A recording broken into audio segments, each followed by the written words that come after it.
This is so ridiculous, guys. We almost made it. Just like another 10 kilometers. And no food anywhere but bushmeat.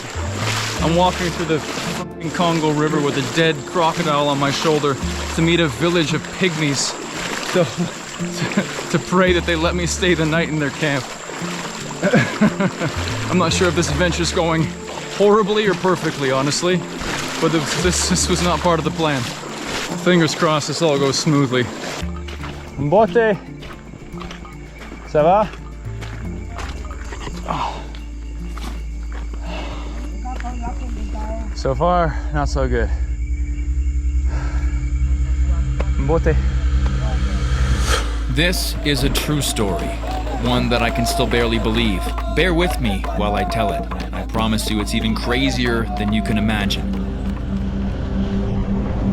Here's how it started. An invitation from my friend Obed. If you want the most extreme jungle experience, there is a place very, very far in deep jungle, and we meet the remotest village inside the jungle. Obed, man, you're speaking my love language. Yeah, it's up to you. I don't know how extreme you can go. It's up to you. Just tell me if you are ready for any kind of experience. How extreme can I go? Don't test me. So, I jump on a plane to the capital city of Kinshasa. I join the Society of Elegant People and Ambience Makers and enjoy some ringside voodoo wrestling before we fly to Bouende, the capital city of Shuapa, a Congolese jungle province just a little smaller than France. Bouende is the most remote airport in the country, and upon landing, you could tell this place lived up to the title. We were immediately instructed we must see the governor. I had donated all my fancy clothes to the boys after being baptized into sepology, and muddy shorts and hiking shoes wasn't exactly the right uniform to meet someone in that people call Your Excellence. So we go shopping, and then we head to the governor's compound. No phones, no cameras allowed. We walked in, expecting to shake some hands and exchange some smiles. I wish it would have went that way. He could not believe that a Canadian would meet a Congolese from Goma in Kinshasa. No one comes here just to see things. That's crazy. He decided we must be trying to start a rebel group in his jungle. We pleaded innocence. He said he'd decide what to do with us tomorrow. So we killed some time while we waited for his decision. All right, we're in Bouende in the DRC playing a game of soccer. So the rules are a little bit different. We're in the middle of the game. You have to stop it from hitting the post. There's only one post. And if you hit the post, it's kind of like golf. You win. My cardio is not exactly the best. Hey! Yeah! Devo! Ball hit the peg. That's 1 point for us.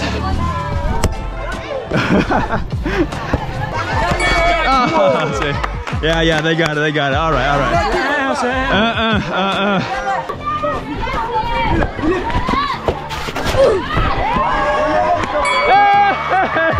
C'était une faute là-bas. Ah, c'était une faute là-bas,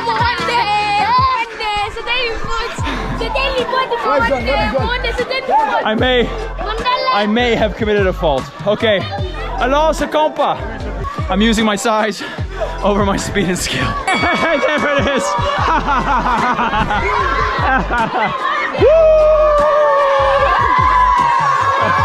I contribute as much as a sweaty tree. The celebration turned into a gymnastics competition.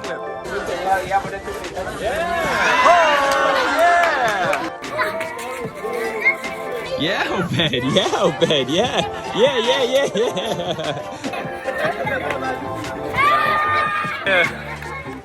There we go, acrobat.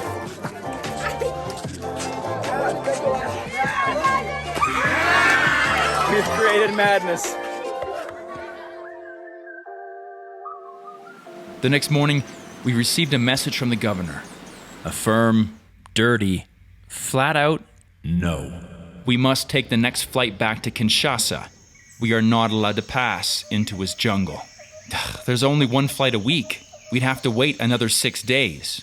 Bawende is about 100 kilometers from the border of the next province over, Equateur. About 500 kilometers away, in the town of Ingende, we had a contact that could take us hunting with one of the local Pygmy tribes in the jungle. If we grabbed motorbikes and left quickly, we could evade our lockdown and get out of the province and out of the hands of the governor. So, we took off. We loaded the bikes into boats. We crossed the river. And we were free.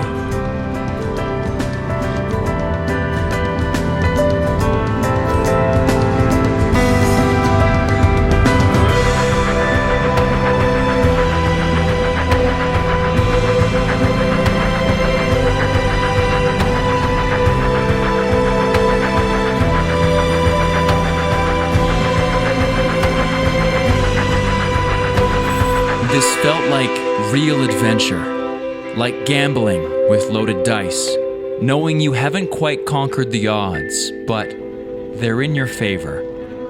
We didn't quite know what was around the corner, but I do know that the human soul needs challenge. It needs risk, real adventure, and this was it.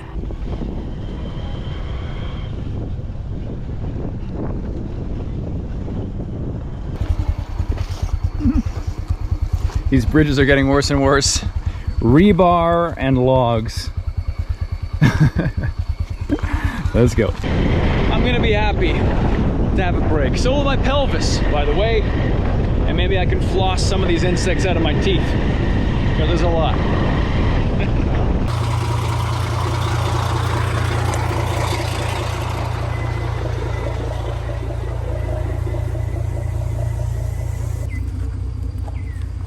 Hipa, my driver, told me it was the Chinese cutting the forest for tables in Europe. Grands arbres, oui. It was sad to see.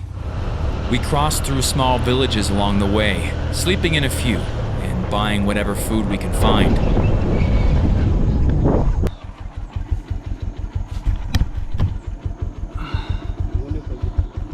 Yeah, it's just for eating. It's for eating. Yeah. Vous parlez français?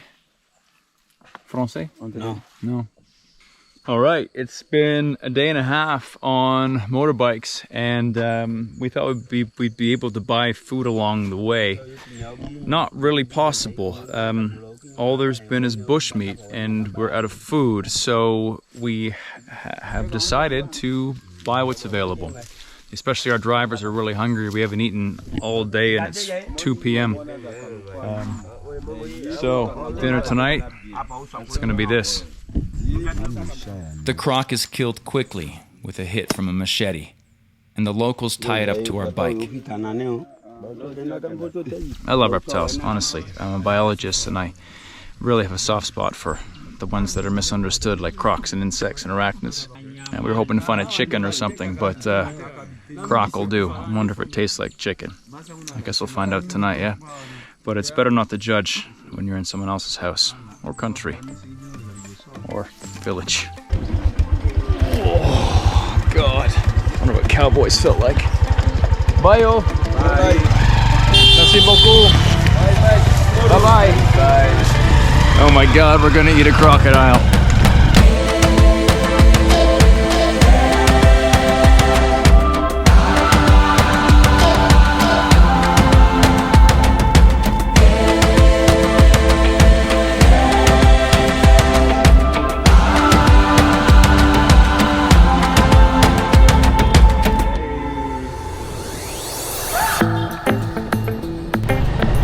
Can you see? I can see, man. This is not what happened to the road. The route is une rivière. La route est rivière.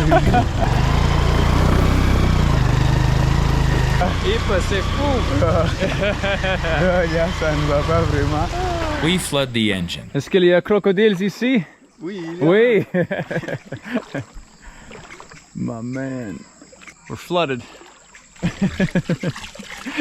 Hope the bike still works. Yeah, the bike didn't work.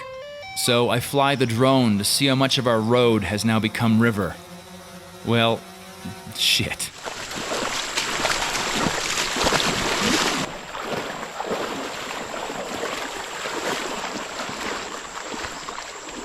Is this all the adventure that you expected, Obed? Yeah. Well, one of us is bleeding. We've got a dead crocodile. We've got 2 flooded bikes. I already have 3 accidents. You bit your lip too, right? Yeah. C'est rempli d'eau, oui. Des Champs-Élysées. Tous les moteurs sont remplis d'eau. We discuss what to do. The sun's setting, and it's still 10 kilometers to the next town. I remember we passed through a tiny village just on the other side of the water, about half a mile behind us. Our options at this point, sleep on the road or backtrack to the village. So, I grab our dinner and start walking back to the Pygmy village by the water. All right, buddy. Jesus Christ. Mbote, ça va?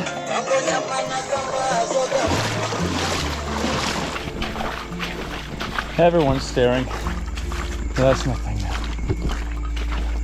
Le moto s'est cassé. Oh. So far, not so good. Mbote. Vous parlez français? Non, non. Lingala? We're all a bit nervous and confused. I think I may have made a mistake. Until one of the children brings me a chair. A peace offering. I'm in. Merci beaucoup.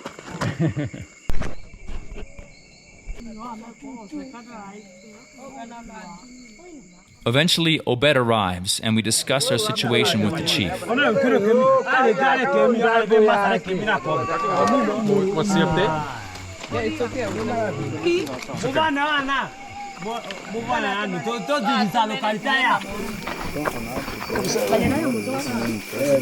The corner's for us, yeah? Got some good news. We've been given a space in that corner. Yeah. C'est bon, c'est très bon. À la campagne. There we go. Some holes in the floor, but it's like one giant wicker mattress. I don't trust putting my flat feet on it because my feet might go through. There's a couple holes, but it's bouncy. It's like a bouncy castle. Gotta say, pretty excited. We would have slept in the dirt otherwise. Still working on the negotiations, but Crocodile will be tomorrow. We're gonna share it with the village tonight. The only thing that's gonna be for dinner is probably us from mosquitoes. But so far it's been okay. We remove the innards of the croc and add salt so it doesn't spoil for tomorrow. It'll be our breakfast. The noises of the jungle fill the silence here. Then drums start beating in the distance.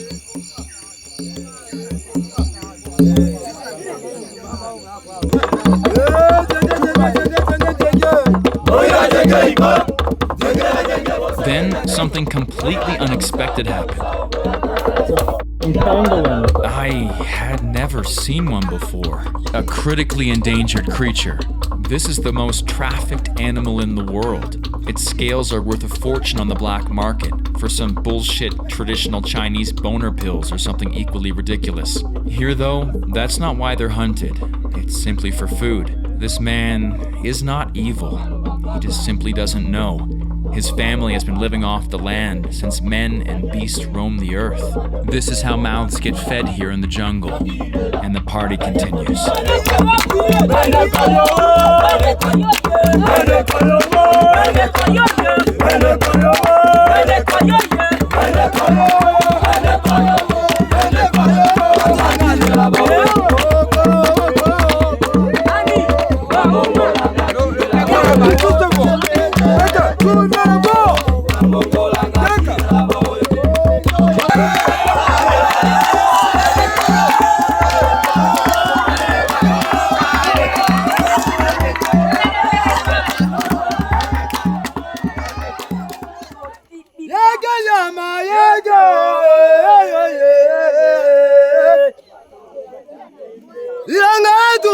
koya kukia kombe o.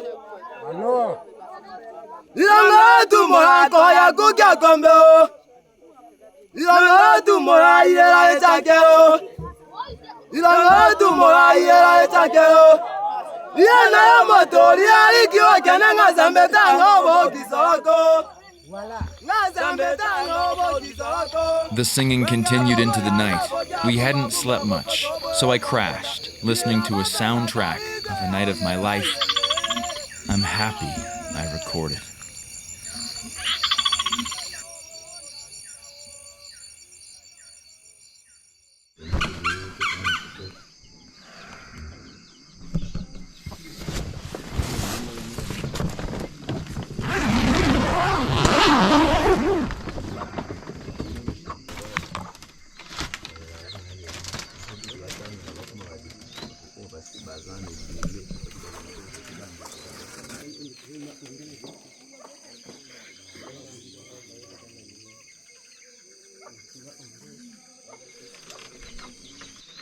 Good morning. Up with the sun. That's usually how these places work. Quite a little party night last night. The hut kept us safe, though. As you can see, we did set up the tent. We were getting destroyed by mosquitoes. Before going to bed, we organized to go fishing with some of the guys. They've got these wooden pirogues, pirog they're called, like these dugout canoes. So we'll go do that now. But woken up by roosters. Kind of like it. It's breakfast time.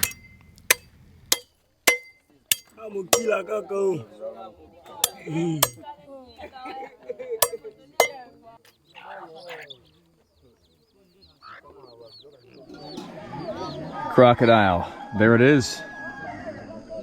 I always considered it more of a dinner food over a breakfast food, but I know nothing about how to eat a crocodile, which is why I suggested that we should put it on a stick and roast it, like on a spit. I was thinking about the shot and how cool that would look, but I was very quickly lectured that that's not how you cook crocodile, because the skin is so thick on these things. You can't really grill it, roast it very well. Here, at least, the best way is to boil it. So we're having boiled crocodile. Each family is getting their own little piece. They're gonna take it back, boil it in their pot. And they said if I really wanted to, I could grill my piece after it's boiled. I mean, grilled crocodile sounds better in my head compared to boiled, but I'll try everything. Water from the river is poured into a pot. The crocodile is boiled so the tough outer skin can be easily removed.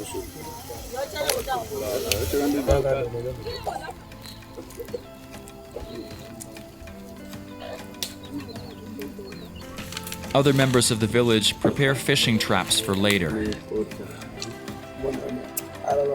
It's the first time we'd all seen each other in the daylight. As humans, we love drawing lines in the sand, us versus them. We do this based on language, religion, skin color, beliefs. We all think we're so different, but we're all the same. And the moment we all finally realize this is the moment our world will change. These videos I make are to show you that we all sing, we all dance, we drink, and we suffer. In this messed up world today, while we're divided more than ever, I want to show you love. The world is not dangerous. It's overwhelmingly kind. From California to Congo, people are people. That's the message here. It's love.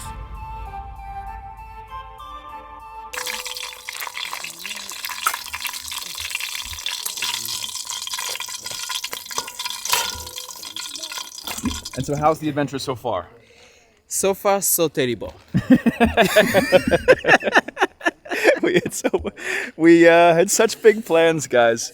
He thought we were spies, man. Yeah, we are spying. We are trying to bring the terrorists to the jungle. Spies, particularly because Obed's from Exactly. Goma in the east, where there's some rebel groups. So Yeah. he thought we were rebel spies. So the adventure's gone off the rails, but oh so perfectly and terribly, I think. That's what we What were wanted. you saying about the crocodile? Look. Look this. Even on the plates, the animal is still aggressive.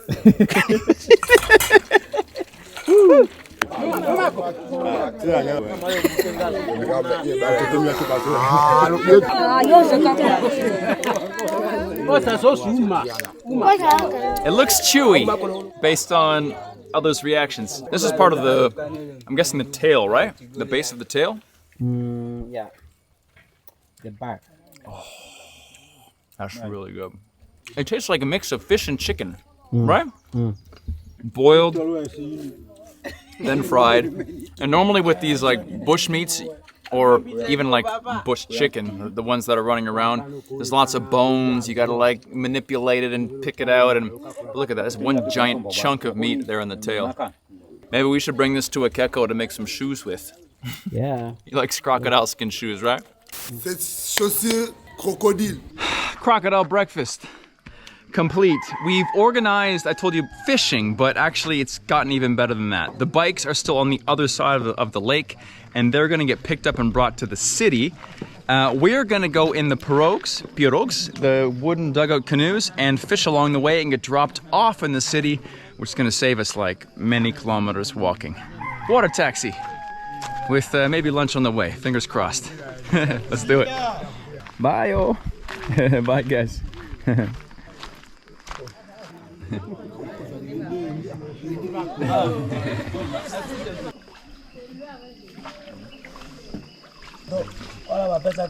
It's like a maze in here. Whoop.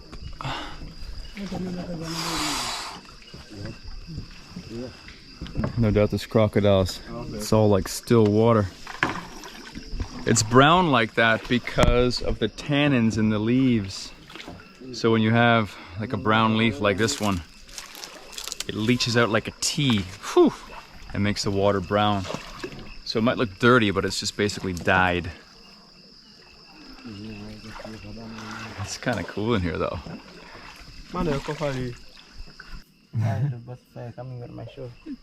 Because you haven't had a shower, and they want the salt. That's what they want. They want Oil. They want your dirty feet. I'm salty and oily. Exactly. Look at that now. It's the third one that wants. What's wrong with me? Yeah, man. Catfish. Here, I start to get discouraged. Catfish. I'm thinking we're in the process of making fake TV. They keep on bringing up dead fish attached to the rods. Then, I realize something. So these things might look like rods, right? It's a palm frond or a bamboo frond or whatever that is with a string and a hook.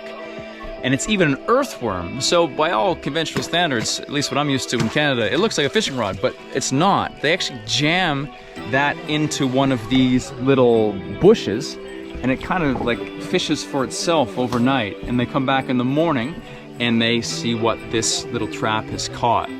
So look, we'll watch it happen. It's stuck right in there. They jam it into the substrate or in between the logs, whatever they can find. And then the hook hangs down with a worm on top.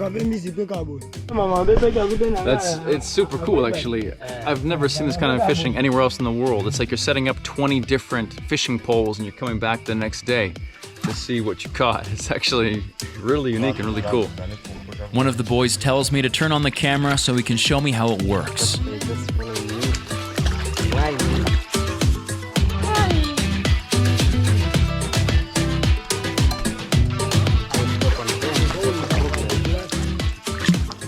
Self-fishing rods.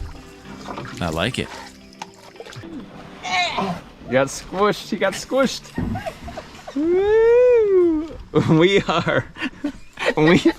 We're stuck weaving our way through the flooded jungle to the city of Ngende, where the actual real adventure was supposed to start. And that adventure happened. Hell, man. A snake just came at us, like full on attack mode. Big thing, like maybe 2 meters. Wow, there's a piece. Dude, I think that's a mamba. Oh, that snake is so dangerous. Stay tuned. Listen though, I'd appreciate a subscription if you don't mind. You're not gonna find too much more adventure content like this on YouTube, so press the button below. I've been visiting a lot of tribes over the past year, and it's always been so much fun to share these remote pockets of the world with you. Also, speaking of remote pockets, this is Obed. He is the DRC master, the wizard. Anything to say to the people? Hello, Come to Congo. most welcome. Most welcome. He will hook you up, woo, here in DRC if you want to come. And for me, my job is to help you conquer your fears so you can travel the world too. That's my jam. Hope you like it. And I'll catch you in the next video here on Fearless and Fire.